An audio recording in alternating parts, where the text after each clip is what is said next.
eating us up. Do you need a drink? Do you need like a water? Actually, you good. Yeah. Need a Zen? No. Do you need a After hug this- today, Comstock? After this last weekend, I'm scared of everything right now.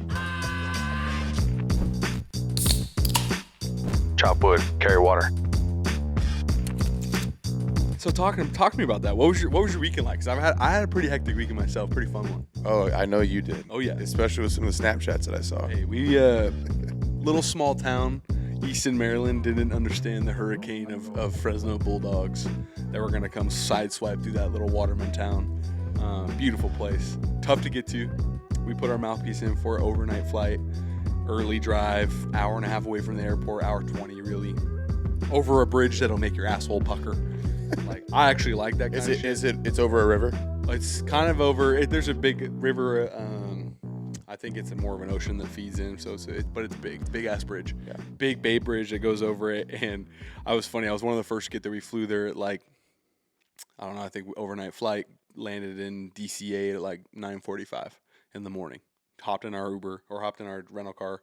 Had to drive that drive, and I'm driving. So I'm one of the first, other than two of the boys that were in the groomsmen party. I was one of the first to drive over the bridge. Oh, okay. And I was like, hey, this is lit. What kind of rental car did you get? Oh, I jammed my ass, looked like freaking Mr. Incredible into the Toyota, little Corolla. Like, dude tried to upsell me, and I was like, dog, No. give me that Corolla. Like, I paid whatever I paid online. I don't need you to try to upsell me, which that's already a hassle. You know what it's like. They always get me. They get my ass. No, sir. No, sir. Every time. No, sir. Least gas mileage. Hook, line, and sinker. Whack. I already pay my money, and the dude's like, it's going to be an extra 150. I said, no, it's not. Show me that screen. Let's start deducting shit off that little line item because I'm paying that. Like, I'm not paying that. Aaron Mitchell's over here like, don't even give me insurance. I'm a great driver. I got my own insurance, brother, which, luckily being a Chase member, I got some good points from that. There you go. So I'm driving over this bridge, dog. And Mara's like, oh, this kind of makes me a little uneasy. And I'm like, this is sick. Like this, I love the engineering behind bridges. I think it's super cool. It was kind of like one of those string wire ones, but needless to say, I get over it. We're good. Well, now I'm starting to get boys rolling through. James Bailey's next. He literally texts me he's like, my asshole's sucked up into this seat right now. And I'm like, why the fuck are you texting me then? Like, you should be focused on this bridge. Delana comes a couple hours later.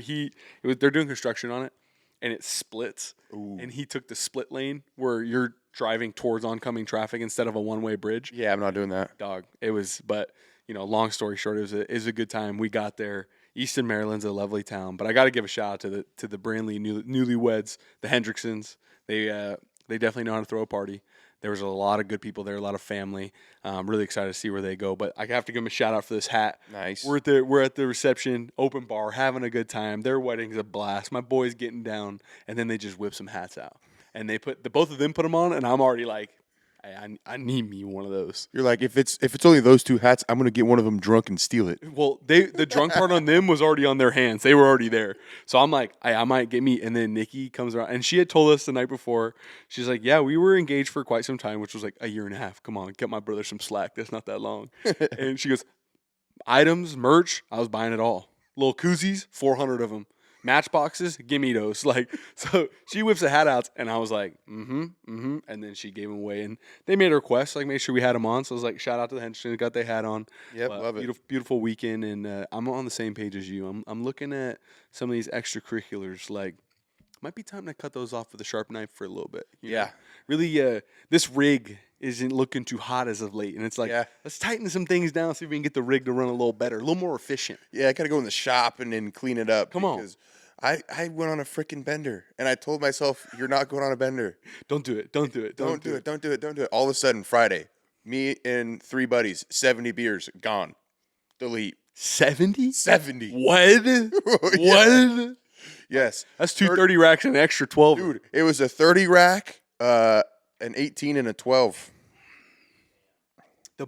That's the boys who rocked up with the 30 rack. Like, hey, we're gonna get into it tonight. We're gonna have a good time. Yeah.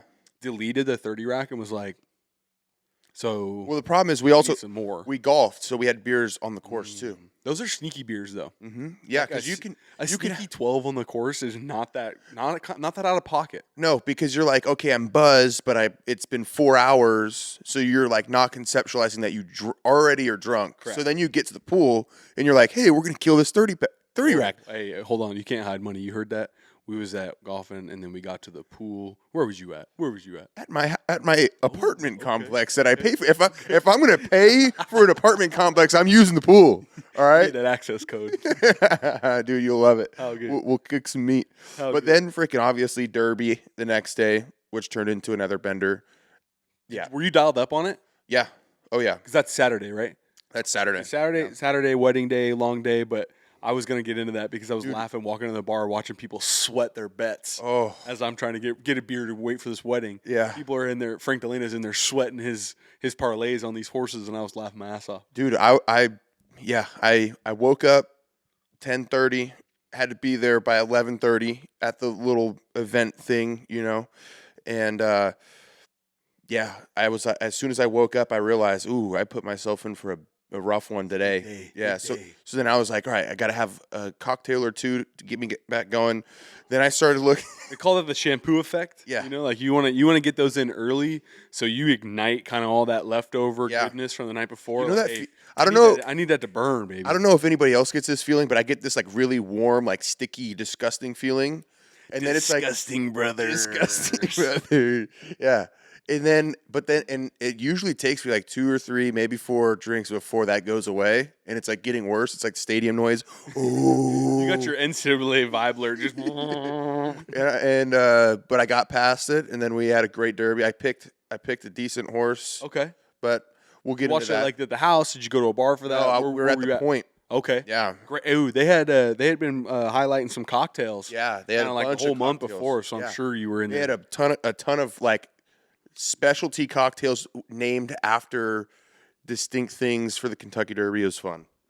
It was a good time. Dude, I saw they had this that like tequila tasters or whatever, like on this big They had- holder or whatever. You gotta love good presentation. great presentation. Speaking of presentation, the mass and the media and the effect of the Kentucky Derby this weekend was phenomenal. Oh yeah, Great race. I think looking at it, a lot of people had a lot of good bets and a lot of bad bets, but the winner's a proven winner. oh yeah. Like Sovereignty, like knows how to run. Obviously, been training for it, but great pick, great race. Well, and the crazy thing to me is, anytime it rains and it's muddy, it's a coin toss. It's a shot in the dark, really, because you don't know how a horse can have a bad start, and normally in a race like that, when it's dry, he can make a move here or there and get through. Take some meters uphill. But when it's pouring rain, he might get behind somebody, and now the horse can't see, or the horse can't eating mud. eating mud. Mud's going in his nose, in his mouth. He's eating it up. It's The not good. jockey, not good. Not good. So I mean, he was lucky. I picked Chunk of Gold Oh yeah. because I was like, show me the money, Like I was like, I don't know. It's just I kind of felt it. He was good.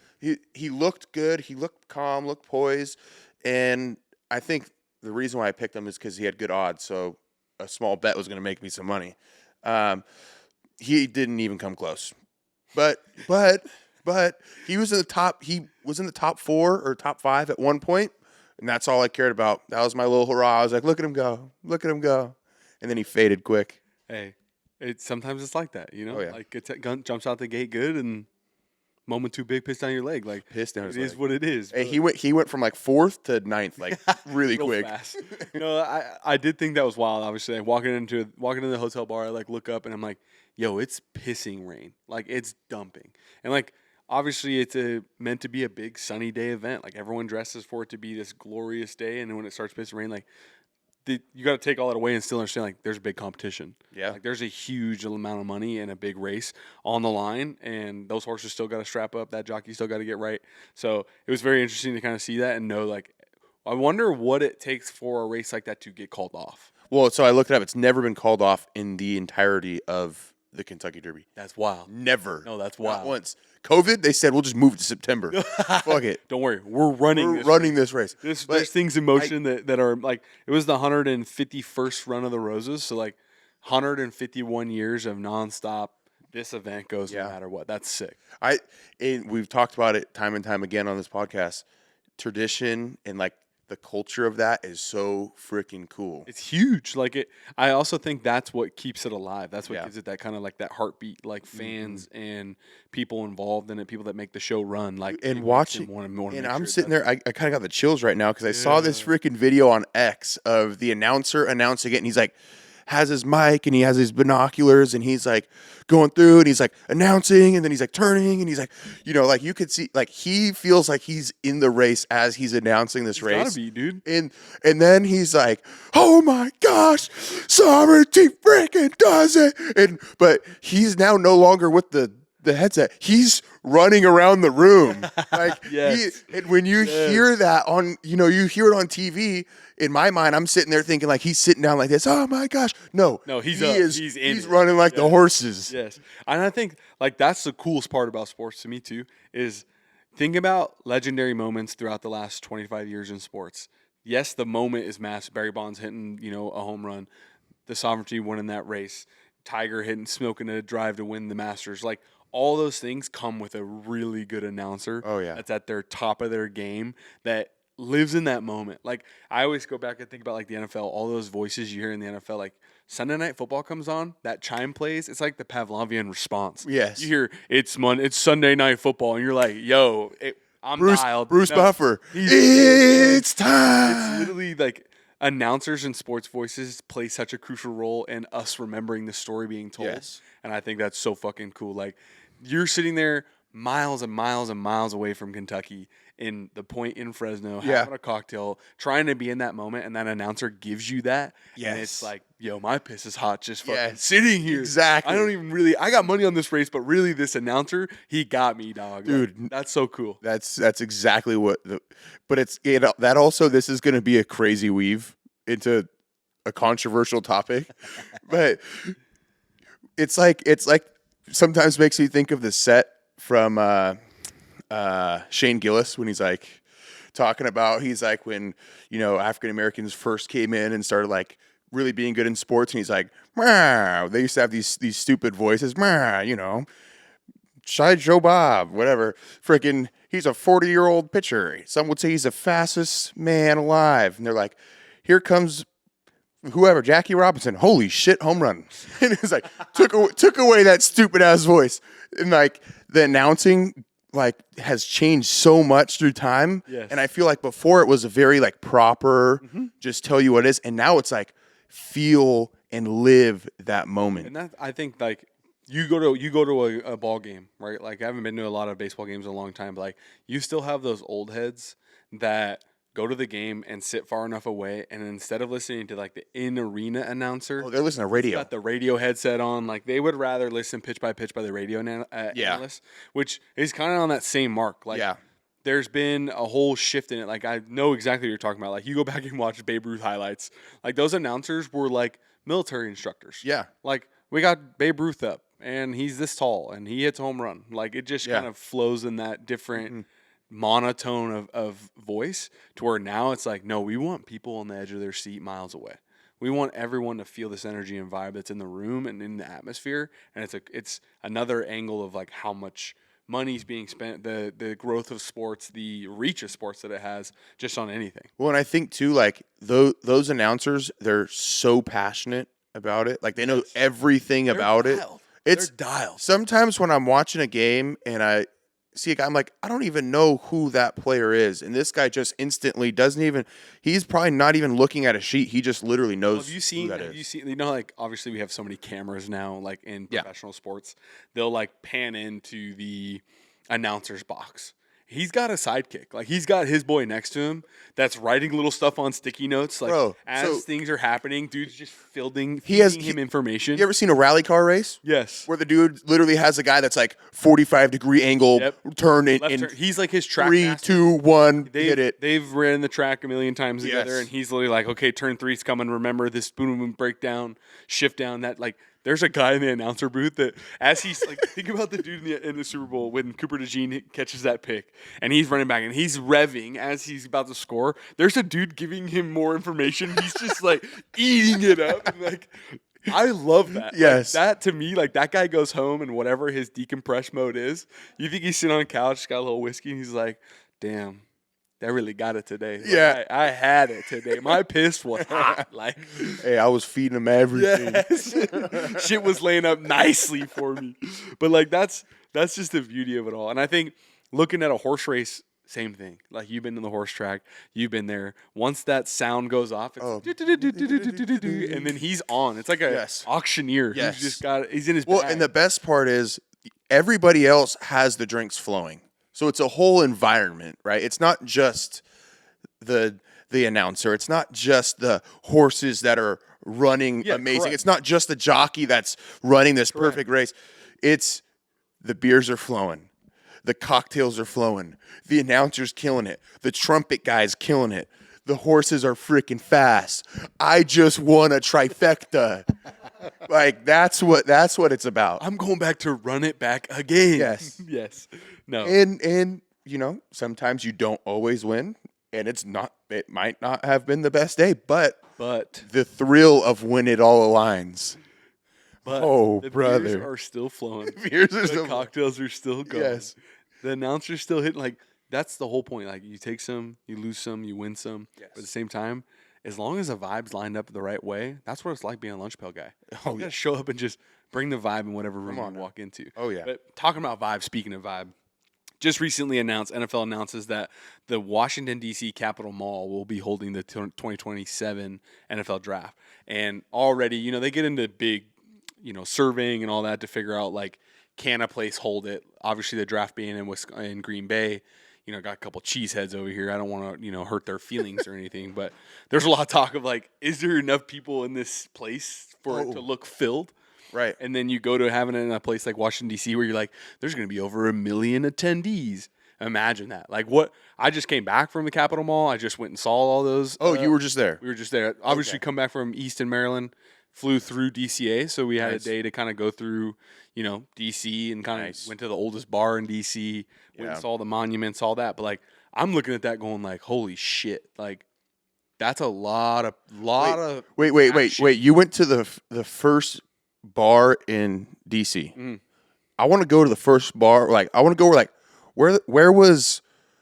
where was Paul Revere when he was like, "Holy shit, boys! I got to freaking I think tell them the bridge is coming." Where's that can't bar? be throwing me on the spot giving you these. I'm pretty sure that's not in DC. Okay. I'm pretty. That's on the sure coast, it's somewhere. No, I'm pretty sure it's like in New England, maybe. Okay. I want to go there. But like, you know, I might have these boys edit it out. I don't want to be looking like, "Are you smarter than a fifth grader?" Because I don't know if No, I'm just thinking like, imagine like, you know, first bar in DC. That's cool, but imagine like the first bar like ever. ever. No, Paul Revere's that's- like, "Holy shit, dude, boys! that- We got to get it." When we get gotta right." traveling, like, like I want to go. Like I went to a bar in Oxford, Yeah. where like every famous, like Edgar Allan Poe sat at this pub. Yeah. and, like wrote. Like I've been, like we love going and seeing that stuff. So it was cool to kind of. And the bar we walked into, it was nice, and I was like, oh, like this is a bar that's been an establishment here for a long time, and they've continued to invest and make it what it is. Yeah. where it's a fancy restaurant. Okay. But, like I love walking into one where like I'm just Smells kind of moldy. when I open that door, like I want to walk into Hogwarts. Like I want to walk into a different experience. Yeah. And I did find one in in actually St. Michael's, Maryland. Okay. Found a little bar like that where I had the hillbilly sandwich for breakfast. There we go. Fried bologna, can't go wrong, baby, on a white bread. But like I love finding little spots like that. So Yeah. hey, we'll do some research. Maybe we'll do a Lunch Pail Guys trip That would be to fun. the East Coast and Oh, just yeah. go find the dirtiest, nastiest pubs. Dude. Be like, hey, like, did the English try to come take this over? And Exactly. That's what the I want to Americans find. were like, nah, this is us. That's what I want to find right now. Hey, you Yeah, can't, this is you us. can't take away where I get my. Where the red coats at? We'll beat their ass. They was in there scheming. I want to know. I want to go there. I want to go where the stalls aren't new, freshly written. It's like carved in the walls. Yeah. Those walls could speak. They're telling me good stories. Okay, so back to that was a crazy weave. Back to DC. Yeah. First thought, I'm like just thinking of like how cool would it be seeing all the different NFL jerseys like just surrounding the place? Because you already know people are going to show up to that. Well, dude, we've talked about that plenty of times. Like, not even just the teams of the NFL, like the fans of the league. Like, they're all gonna go make a trip out of like, Yeah. wait, hold on, draft in DC. 'Cause I can go knock out all of the stuff that goes along with technically, that. who's the hosting team? I think that it would be Washington. Like But like you could really How like far- you could how string far- that in. You could Washington. Could it be Baltimore? Could it be like How far are they from the actual site though? I don't know because in the what I looked up and read was that it's expecting over 1 million attendees and it's also following the Washington Commanders' nearly $4 billion stadium deal that's pending some city council stuff. Wow. But like I think there's just some alignment there to kind of feed the beast of what the NFL is. Like, Yeah. hey, we see that the Washington Commanders just had a hell of a year with a rookie quarterback. They're kind of coming back. There's DC attached to that. Like, dude, I was in the airport the other day and I'm like looked up at the screen and Roger Goodell is standing next to Trump on TV and I'm like, why the fuck is Roger Goodell with the Trump? Like, what the fuck? I'm like, my simulation's wild over here. Trump's today. over here like, we're gonna make the NFL great again. It's gonna be great. No, it's just comical at this point. It really is just comical. I think there was a point where it was like Donald Trump, Roger Goodell, and then someone asked him a question about the Pope meme. Oh Where gosh. they literally put Trump's face on the Pope. Yeah. And he's like, I liked it. The Catholics liked it. What is- They're jokesters. She's like, they're jokesters. And I was like, this guy is so Wait, what's his far off from humanity and what's his wife's name again? I don't even know. What's that? Yeah. Yeah. He's like, she thought it was great. My wife thought it was fantastic, beautiful. I'm like, wow. He is a special creature out there, Yeah. to say the least. Hey, So I don't hey, think you want to talk about an entertainer? You Want to talk about an entertainer? Meme central. Oh my Meme gosh. central on that guy. But no, I think it's a big deal. The draft getting themselves over to Washington, the amount of attendees that will come to that. Like It's going to be a big security hazard. huge security deal. Like Yeah. the mass amounts of people, like literally going there, being there yesterday and walking from the Lincoln Memorial all the way through the pool. How large is it actually in person? It's huge. It's huge. It's huge. Well, I was looking at it and I was up by the memorial and I looked down. I'm like, huge. it's not that big. And then I started walking. I was like, this is a long walk. We walked like 45 minutes. And I was like, we got all the way to like the National Gallery Museum, and Mary's like, yeah, we're gonna go hit that for a little bit. And I'm like, let's get it. And then something happened. We had to sit for a while, and then I was like, we kind of have to turn around and go back now. Like, We actually have a 45-minute walk back. our flight's coming soon. They popped us into Uber Black. There you go. Gave her first. They got those opportunity little to ride Uber limes. Black. They got those lime scooters. Yes, they do. Oh, those are I'm a more blast. of a bike guy. Oh, I ripped a bike in Nashville. I want to. I was doing some burnouts. You know, I haven't. Mary and I, we travel a lot, and we're gonna get on those eventually. I've done it once or twice, but like, I finally was on the maps last night looking at it, and like was gonna go get us too.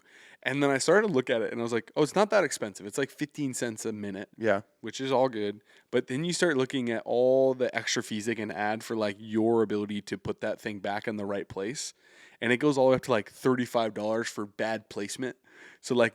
When now that I know that and I'm walking and I see all these fucking Lime bikes and these lift bikes just fucked up, I'm like, damn, they was just willing to throw $35 in the drain, just ditching that wherever they wanted. Like, Yep. you could have just put that by this fence and you would have been like $2, but Or take a picture of a different one that's not fucked up. check out a different one. I don't know. Like, Yeah. But we're getting off topic talking about fucking Lime bikes and shit. But talking about some NBA stuff. Obviously, you know, love the playoffs. Not a avid NBA fan, No. but I do love good basketball. Yes. Had the opportunity to watch both games last night on the flight home, which it's kind of bougie. Like I felt bougie. We're on a Delta flight, but like I watched the whole Knicks Celtic game and the whole Denver Nuggets and Oklahoma City game. Nice. Like on live TV on a plane on a 5-hour flight, and I was like, it's a pretty easy way to kill some time. You're like, it doesn't even feel like I'm on a flight. Doesn't really feel like I'm on a flight. I had an aisle seat. Guy in front of me, bigger guy, put his seat back. So I was like, all right, I guess I got to put my seat back. Like, kind of creates a domino. Yep. Which, sorry for the person behind me, but Hey, you know what's funny? The person behind you is like, this big ass guy, put his seat back. I'm getting cooked. But really, it was a domino effect, okay? Yeah. Problems with being a bigger fella, okay? But watching those games was sick. And, like, think about, like, I like sports. Yeah. So when good shit happens, I get a little excited. Ooh, fuck, let's go. So 2 buzzer beaters damn near. Yeah. Right? Like the Celtics in the Knicks game was a great game. They came back. The crazy stat to me was that the Knicks were 0-4 regular season against them. Dude, And then first round come in and get a W on the road. Like big game. that right there. It's hard to beat a team twice in any sport, right? Yeah. Then you talk about a team that dominated you in the regular season, dominated you. You didn't win a single matchup, right? And the Celtics they went 4-1 against the Magic, right? You know, that damn near sweeped them. They damn near swept them, and That's like a gentleman's sweep. gentleman sweep. Yeah, we'll give you one. We'll give you one at home. Let them win a game like at home, or like maybe they stole one on the road. Yeah, but like that's a gentleman's sweep. yeah.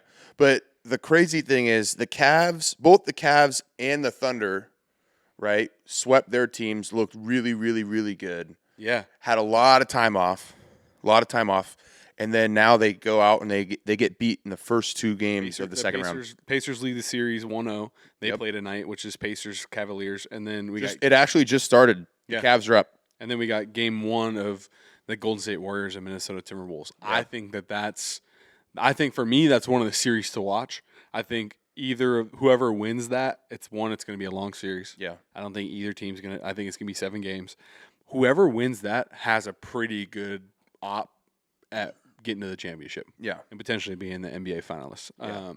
But looking at these games, man, like you know what, one of the things that I love to watch is OKC in the playoffs and the energy in that stadium. That stadium goes nutty. It is so fun. And like it's kind of plays in. They got like darker. They actually have a bunch of different color jerseys, but they were wearing like black jerseys. But their hardwood is a little darker because you can fuck with your color of your court whenever you want. Really, it seems like. But like all of that, it kind of seems like a little bit of not a dingier arena, but like it's mood set. Yeah, like they're kind of there to like get after it. Yes, and their fans are in that mode. They wear all black. They go crazy. Like it was a close game. And like, I'll say this. I don't know. Like you get hockey, fast paced game, whatnot, but like the like you're saying, like the ice is always white. Yeah. You know what I mean? It's always the lights bright. Are on. It's always like, bright. Yes. You know what's going on. Like, I know what you're saying. Like, there's sometimes, and I feel like basketball is this, like, in college and everything, where the stage is set and you can feel the vibe. Yes. Right? I feel like it's a very momentum-based game. Obviously, there's so much scoring involved. So you go on a run, you have the momentum, you're feeling good, but like there's so much. I feel like that's why I'm shocked that the Warriors, beat the Rockets. Yeah. In Houston, like even their arena is rowdy. Yeah. Rock there, and like you also like you start to look at it like how close their fans are on the edges, and right. You're like, dudes, when you're inbounding the ball, like you got dudes like courtside, like you got to watch. I watched a player had to watch their feet, like coming to go past the ball, and because the fans just sitting there like splayed out, like that's a whole nother like level of things that I have to worry about trying to win a fucking basketball game at that level. Like that's super interesting. And like going back, like the OKC Denver game, like they're at OKC. Yep. They had Denver on their heels the entire time. Yeah. It was a buzzer beater that won the game for him, right? Aaron Gordon ended up getting. It was kind of late. There's like 10 seconds left. It's a close game. There was kind of a different call made by OKC. Some of the fans liked it. Some of them didn't from their coach. And then all of a sudden, there's a rebound. Aaron Gordon got it, sunk it, won the game. Like kind of stole it from him. Yeah, right? Like stealing game 1 from them and their home turf. And like, was it momentum? And was it kind of like one of those ones where like the fans are kind of looking around? They're not even like, oh, they're like they're like looking like flabbergasted. They're like looking around like, wait, that did not just happen. Right? Like fuck, that just like we had that shit. Like we was up, and we got two defensive stops within like 15 seconds left. So like.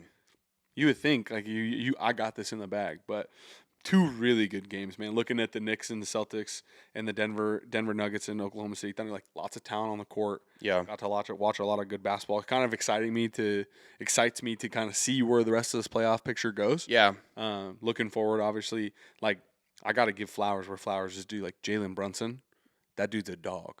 Like he's a point guard. He's from Villanova. Like he kind of took control to get the Knicks back in that game. They were kind of down, and all of a sudden he just started hit a 3, hit another 3, a little jump stop off the glass. Like he also missed the game winner to win in regular time. Oh gosh, sick little inbound move, got away from his guy.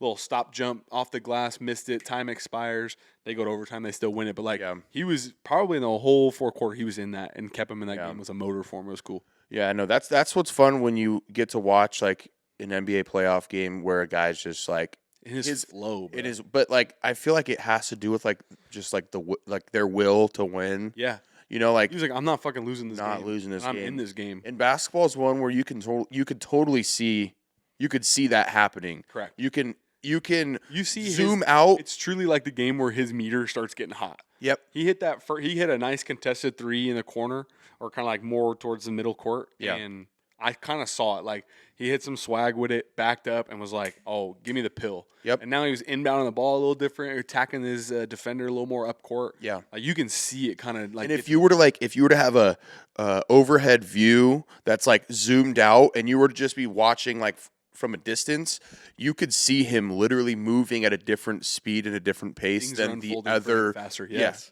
Yeah. And I love watching that. But like, that happened, dude. That like real shit, Comstock. That happens in anything in life. Like, Yeah. that's what we call flow state. Yeah. That's getting to a point of a level of competition and a level of like locked in that things are kind of just happening for you. Yeah, you see it in golf, right? The Masters, Justin Rose, he's starting to dial it back in and pull it back in. Flow In state. that flow state. Yeah. Like, musicians, you watch musicians go, like, they get into a flow state. Like, you can find that in your daily life, but like, when the stakes are high and you've trained for these moments just start to kind of happen for you. And it was cool to watch him like really catch fire, like, and that's like so kind of cool. start to take the game over. But I want to talk a little bit off topic of sports a little bit. A lot of sports people there though. The Met Gala was on Monday. I don't know the theme, but I do know just a little history about the Met. It's like a giant art gathering and an art outfit where realistically they set the theme of the event, and then as you come to the event, you kind of have to be in line with that theme, like your outfit. That's why, like, every year you watch the Met Gala, like, or you see it on X blow up, and there's these crazy fucking fits. Yeah. Because there's like art pieces. So like, there's a lot of people trying to come and like fit the vibe of what the Met Gala is. Right. But the biggest thing I want to talk about is those goodie bags that the rich keep getting richer over there. You were just letting me know about that. I heard about it. I think it was at the Oscars a couple years ago or something like that. Like, at these big celebrity events. Like, it's also another version of like getting them in the door, of like inviting them to come to these events, and like pro football players, soccer players, and like celebrities. Right. It's another enticing version. Like, come be on the red carpet. Like, Yeah. but you get in, and like, bro, like, I think it was the Oscars. They gave out like trips, like brand new, like all the rich people that are there, like the Kardashians and all those, like their products are in these bags. Like, Yeah. big companies' brands are in these Dude, bags. I'm gonna start my own for our buddies. Yeah. And it's gonna be like handle of vodka, fucking 30 Six-pack rack. of beer. Yeah. And, yes. The Lunch Pail Gala. Hey, mark your calendars. It's coming up soon. We're going to Yes. have a big, business / like social hour / like Lunch Pail Gala. Yes. And it's going to be all about the You boys being Lunch Pail guys. Yeah, you fill out your favorite beers, your Yes. favorite hats. Moment of the year, Yes. comeback player of the year, Yes. parlay of the year. Yeah. Like, we could really like And then shout out to the media and the creators. Like, Exactly. like best clip of the year. yep. We could really get into something here. Most creative like you ever like play the game. You see it like at baseball stadiums where they make the snake with the cups, like most creative fan involvement or Yes. like fan engagement. Dude, we could turn it into a little nonprofit, start Yeah. doing a little silent auction. Like, And people would love that. Like, let's get some of our NFL guys to sign a Lunch Pail hat and auction it off. Yeah. All stuff goes back to the Bring the Juice Foundation for the kids. Come on. Those kids love The kids. sports. It's for the kids. It's for the kids. We're not like Anakin out here. Hey, somebody needs to drop that one in there quick. Somebody needs to start taking notes on this shit. Yeah, facts. All right, Comstock. Talking a little bit more. We got more NHL Yes. Stanley Cup playoffs. Yes. Huge Okay, games. so this is the thing, and we're in the second round now. Yep. The fun part about hockey is matchups are so different, right? You can get a team that has a ton of speed, but they're smaller dudes. So they're a team that dumps the puck down behind the net, fast-paced and hockey. they're forecheck, and they're trying to keep it in the zone and whatnot, and then they're trying to beat you with speed. But then you got like a bigger team that's gonna try to be more possession based. Best offense is a good defense. Right, and they're park the bus a little bit. and they're big like, hits. we're gonna hit We'll you. attack you when you're Yeah. a little slow. And then there's hybrid teams and all sorts of different things that are going a on. bunch of schemes Yes. within the hockey game. Yeah, Absolutely. and you can watch we followed some of the matchups and stuff, but now you get a whole new series that's a whole different game and a whole different team. Like when you're gonna watch the next round, you're not gonna have the same pace of the game. So now the games, what's I like watching the who did I like watching? I liked watching the Knights. I liked watching Dallas, and I liked watching the Capitals. But that can all change. All teams that put some points up. Yes. Like they're scoring the puck. Yes. Absolutely. But then it can flip-flop and being like, their matchup now with their team, I'm like, this isn't exciting me as XYZ game. Yeah. So that's like the fun part about, I feel like it's similar in basketball. Similar in basketball and like most sports, but I think you're 100% right within like hockey. Like, Yeah. And especially there's only really so much you can do. Yeah. Like on the ice with 5 guys, different lineups and different setups, but Yeah. like, and you got to play minimum of 4, but a maximum of 7, no matter what. Like, it really gets into like the small things. Yeah. Like my scheme's my scheme, but like, how are our penalty minutes? Are they good penalty minutes? Are they bad penalty minutes? Power puck play, like obviously tied into penalties, but like when we do have power play opportunities, are we fucking scoring those goals? Yeah. Like when we get into playoff hockey and as we siphon down into the 2 best teams in the National Hockey League to play for the Stanley Cup, it's going to really matter on those little small fucking moments of like, we had 3 power plays and we scored 3 fucking goals and they had 2 and they scored 2, we won. Like it's really going to start coming down to that, and that's exciting to me. Yeah. No, that's as everything funnels down in all the different leagues, but it's like we've had this argument before, like the NFL, you have one game, you don't have a series, you have one game against this team to win, but in most other sports, you have a series, so you have room for error, right? But with that room for error comes error. It just happens. More room for error. More room for error. And tiredness. And like, I was explaining that shit the other day to Mary. Like, she's like, "What do you mean they're gonna play 7 times?" It's like, yeah, like they have to win 4 of them. They have to win the best of 7 is win 4. So however that slice gets cut, like you got to do that. But it's like interesting how the dynamic of that game is that like you really do like the difference between playing football and playing sports where you're in series type play is it's a totally different mindset, totally different. Like fuck, it's every day I got to get up and I got to hit my notes. We might make little small changes each to the game plan, but like the game plan is the game plan. And it's so hard and I in my opinion, like obviously yes, one game it comes down to execution because you only have one chance. But then when you have 7 games, it really comes down to execution because you have a lot of time to fuck it up. Correct. You know what I mean? So it might seem good to go up big. Like, hey, we're on a 3-0, we're about to win. But, like, that also, like, a scary dog is a dog that's backed in a corner and hungry. Yes. So now you're facing a team that's got nothing to lose. Your game plan's been, hey, let's shut down. We're going to play up in their zone the whole time, play a lot of front forecheck and play in there. They abandon that game style because it's not been working for them. And now you've game planned for this whole different thing, and then all of a sudden they come out just throwing Hail Marys and bombs over Baghdad, and like, you're like, whoa, whoa, and then they score, and then they win a game and win 2 games, and now it's fucking the momentum's back 3, and it's on their side. And you're like, yo, we had this in the bag. But like now they're just doing crazy shit. And like some of the goalies, and I'm sure in baseball some pitchers feel this way, like the goalies talk about they hate when their team goes up 3-0 like in the series or goes up 3-0 in a game because the then kitchen sink is coming at you now. Like they're throwing everything at net. They're like, fuck it, let's just throw it at the net. If it goes in, it goes in. He's catching probably an uptake of 20 to 30% more slap shots. When they're up that big, they get into the blue zone, free shot, send it in. Wow. Well, and then his player got a hell of a lot harder. No matter what anybody says, and you felt this in Bulldog Stadium, we're up 3 touchdowns. What are we drinking tonight? No. what, boys, what is we up to? You know what I mean? And then they score one. Boys. Okay, we need to lock in. That's not good. Yes. No, that's I've been on the other end of losing a couple of those. Yeah, same. It really, it really ruins the drinking vibe, but then it really adds to it later in the evening. Once you get over that. Once you're over it and you're rowdy again. I need to not remember this. Exactly. But good stuff. No, man, I think the matchups for these rounds is going to be awesome. We have the Dallas Stars, the Winnipeg Jets, Vegas Knights, Oilers. Oh my gosh, the Jets, dude. Yep. The Toronto Maple Leafs, Florida Panthers. Which let's talk a little bit about travel on that one. Yeah, that's a long Florida ways. to Toronto, probably 6. Maybe I don't know. I don't want to be wrong. Maybe 6 hours or something. Maybe a little less.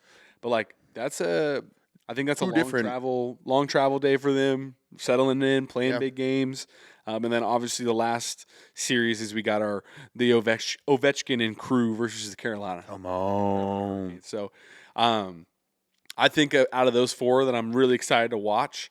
obviously I like the way the Dallas Stars play, but I think the Capitals in Carolina are going to be a really good. Like I think that's I going to like be a lot of I fun. like the in-state, not in-state. Like obviously there's some teams playing teams from Toronto, but like Yeah. I like that we have two teams that are in Carolina and in Yeah. Washington. Yeah. Hometown, home bases. Like people really care about it. Yep. I was at a breakfast spot Monday morning at this fountain that I didn't even know about down by the wharf and read a little sign. It was like, you guys were champions in Vegas and now you're just remembered here forever. And like, I guess the Washington Capitals had won the Stanley Cup a couple years prior to that. Oh, yeah. Like did a big celebration at their parade at that little like fountain. Oh, that's Kinda looks cool. like a miniature Bellagio fountain. Okay. And I was like, that's kind of sick. Yeah. Like, I like little history landmarks like that. I like, do too. especially a town that gives a fuck about their team. Like they're gritty. They like that. Yeah. So that stuff fires me up. Dude, I mean, one thing we got to talk about is there's only 3 Canadian teams left I know. of the 8 got- the 8 total You teams. got the Winnipeg Jets. You got the Toronto Maple Leafs and The Oilers, the Oilers. Edmonton. Oilers. Yep. For some reason, I always wanted to say the Oilers are from Houston, but that's because Yeah, same. there was Houston Oilers. Same. The Oilers do have a sick logo, though. Yeah, no, I'm I a fan of their colors as well. yeah. But they haven't won a Stanley Cup in forever. And honestly, I'm starting to feel bad. Like not man. feeling bad like It's the way the cookie crumbles, man. it's Like all- if you want to win, you got to win. Like yes, yeah. But it's like I have a niece, and during Christmas last year, we were all playing Christmas gift games, okay. and every time I wanted her to win so bad. She's getting buried. And she's getting buried. Buried. By me. And I'm trying to let her win. And she's Also a sad story of like I was gonna help his little, help her out, and then be like, nah, really, it was demon mode. I was murdering her. She needed to learn. She's the youngest. It's +4, +2, +6. Yes. Bring it back to me again as well. exactly. No, like, hey, And I respect that. I respect that though. yeah. That's culture. All right, that's culture. You she's need gonna to be learn, better for that. You got to learn how to lose before you can appreciate how to win. Okay? Hell yeah. Like that's chocolate God, carry water. Come fire on. me up. That Come was on. fire. Like, you need to learn. Exactly how I felt when I was beating my niece in the game. It's a Shorzy quote. The boys don't hate to lose as much as they love to win. Yes. You need to hate losing. You need I learned some of my brightest moments at the rock bottom of a 1-11 season. Ooh. Doesn't matter. Yeah. Because good is what they would say. Hey. You move on from that. You learn from that. You go 10-2. You win a bowl game. You do your thing. Like Tough times never last, but tough men do. never lasts. Best video ever. Best video ever. But before we finish up today, I want to check back in on our local boys and our local league, Major League Rugby, Western Conference, Eastern Conference.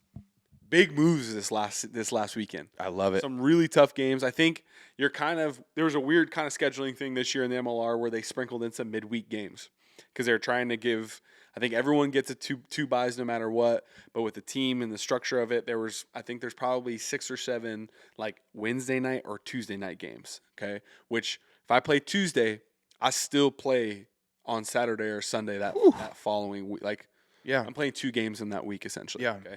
So I think that is one, did our club approach the offseason the right way to make sure that we have enough talent to field 2 decent teams? Right. All my horses have to run in both those games? We're in that gritty time of the season as well. We are week 12. It's an 18-week long season with another 4 to 5 weeks of playoffs if you make it. Yeah. So you're really in that like gritty time of like boys are hurting. Yep. Like, nobody's playing at 100%. Well, and that's You're like playing at what you can.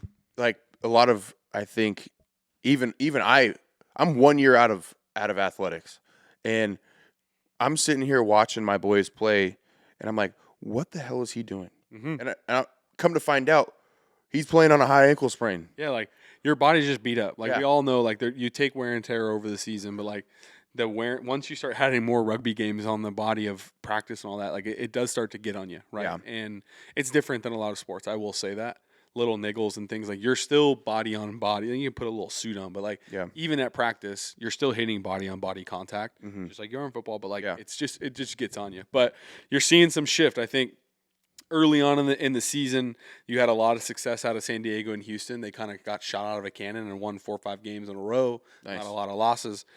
They were kind of leading at the top of the leaderboard.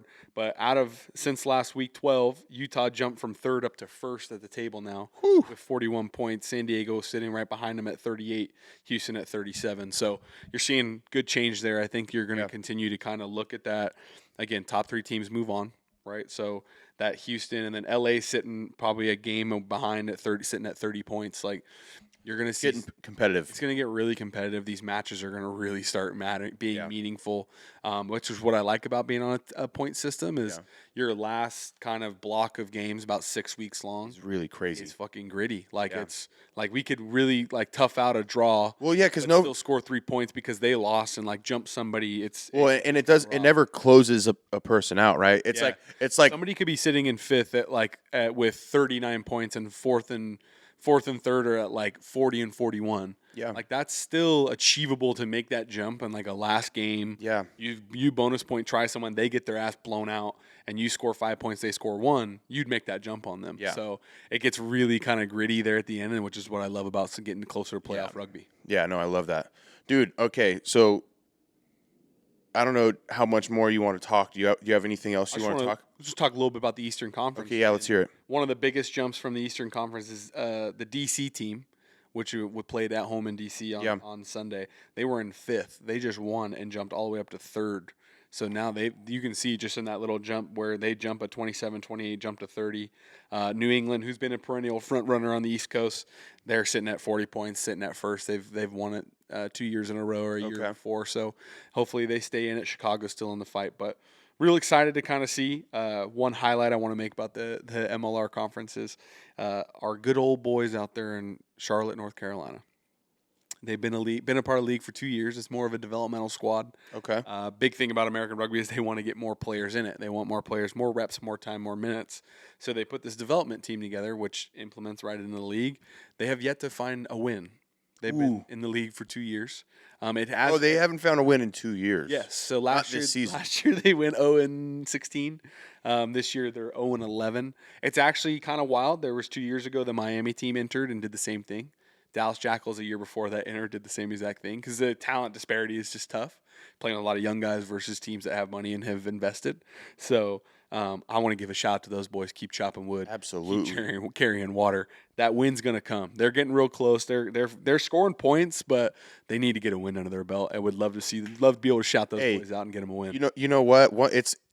It's like anything in life. Once you do it once, you know how the next one is a lot easier and a lot easier, and it just starts flowing. 100%. So you're right. They just need to get that one. 100%. They need that one. They must be. I mean, the only way that they're still making it through, being what 0-30. They're 0-11 today. They're 0-37 right now. Close. 0-37 in 2 years. Close. They better be getting rowdy after the freaking losses. I will tell you those. They better be. I know a couple fellows on that team. They better be enjoying themselves. I know a couple fellows. If they're putting it out on the line every single week, don't change. Shit don't change. No. The game don't change. And I guarantee you, it's not like they're going out there and just rolling over and getting their asses kicked. They're pushing. They're in tight games. They're pushing. They're pushing. So they better be finding a way to enjoy it. This is the beauty of why I think rugby is really an all-around sport for everything, from a social to a living your life the right way. Yeah, it's like they are going to have good culture no matter what. Yeah. Okay. It's tough to lose. You do find strength within that. It's a bit of trauma bonding. You get a bit of tighter because of the losses. Oh, yeah. But like their culture should be high enough within the building that like, hey, who gives a fuck about the voices outside of it? Like we come in, we chop wood, we carry water, we do our job. These wins will squeeze out when they squeeze out. Like the ball eventually has to bounce our way, and they're doing good things each week, and they're gonna find. I'm really, if I was betting man, they're gonna squeeze a couple out here towards the end of the season. I like that. No matter what, and I hope they do. Good, dude. All right, so ever since we started talking about this whole run it straight, dude, I've been the newest one. They are getting crazier and crazier. The newest one, they're like legitimately on in an arena. They built on a stage, but it's a 40-yard dash stage. Yeah, but it's like they built that.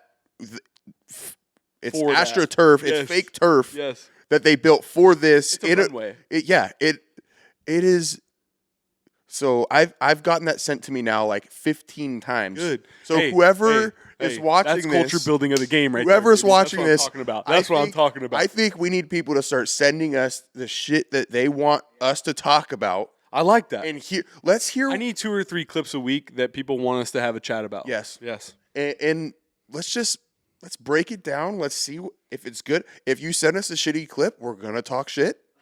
Okay. You will get the old Roman.